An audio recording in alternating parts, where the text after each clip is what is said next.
नमस्कार प्यारे दोस्तों, आशा करता हूँ कि आप लोग स्वस्थ होंगे, मस्त होंगे और पढ़ाई करने में व्यस्त होंगे। तो आज हम देखेंगे class twelfth Hindi UP board जो टॉपिक्स बोर्ड एग्जाम में बार बार पूछे जाते हैं, वो भी हिंदी के। ठीक, तो जो टॉपिक्स हिंदी में बार बार पूछे जाते हैं, आज मैं सिर्फ वही टॉपिक आप लोगों को बताऊंगा। ठीक, जो आपको 100 में से 100 नंबर पक्के कर कर सकते हैं आप लोग। ठीक, ये टॉपिक जो है, इस टॉपिक से आप 100 में से 100 नंबर नंबर हिंदी में पक्के कर सकते हैं, क्योंकि हिंदी एक ऐसा सब्जेक्ट है, एक ऐसा स्कोरिंग सब्जेक्ट है जिससे आप अच्छे से अच्छे नंबर ला सकते हैं।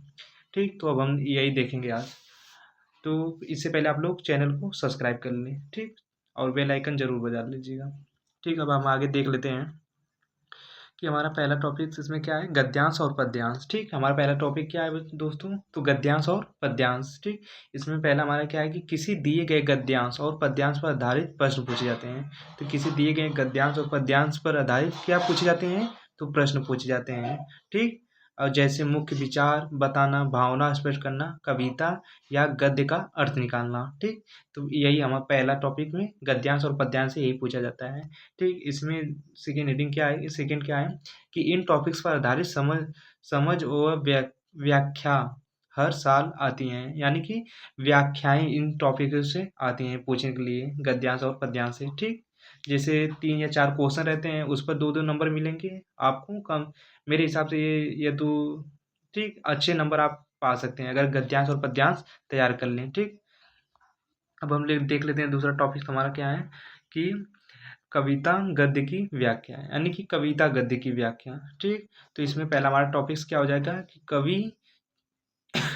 कविचार धारा, भाव, शब्दार्थ तथा महत्वपूर्ण पंक्तियों के अर्थ के बारे में पूछा जाता है। यानी कि कविता के गद्यांश रहते हैं, यानी कि कविता के पद्यांश रहते हैं। क्या रहते हैं, तो पद्यांश रहते हैं, यानी कि कविता जो रहता है वो पद्यांश रहता है, उसका अर्थ निकालना रहेगा आपको। क्वेश्चन दिया रहेगा, उसका अर्थ बताना रहेगा, भाव बताना रहेगा।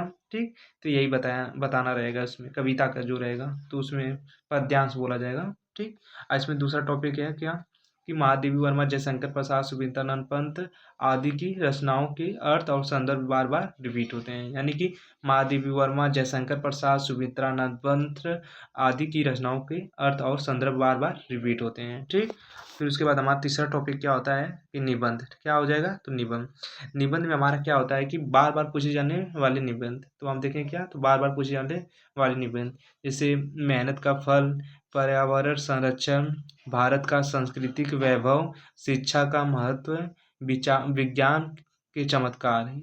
ये विज्ञान के चमत्कार या वरदान या अभिशाप होता है। ठीक, ये भी हो सकता है।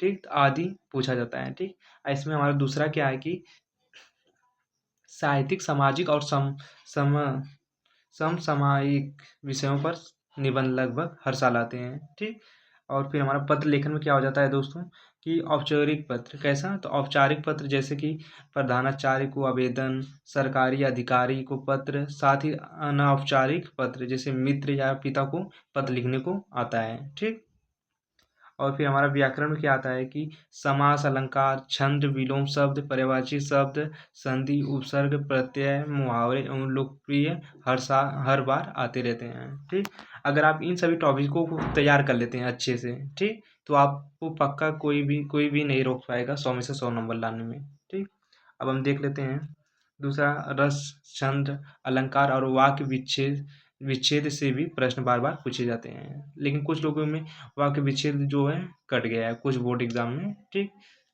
अब हम देख लेते हैं कहानी। कहानी भी एक महत्वपूर्ण टॉपिक है, इससे भी आप लोगों को अच्छे नंबर मिल सकते हैं। तो ठीक, तो कहानी नाटक से प्रश्न। तो इसमें पहला क्या है कि मुख्य पात्र जैसे घटनाओं का क्रमबद्ध, नाटक का मुख्य विचार और प्रमुख संवाद और संदेश पर प्रश्न रिपीट होते हैं।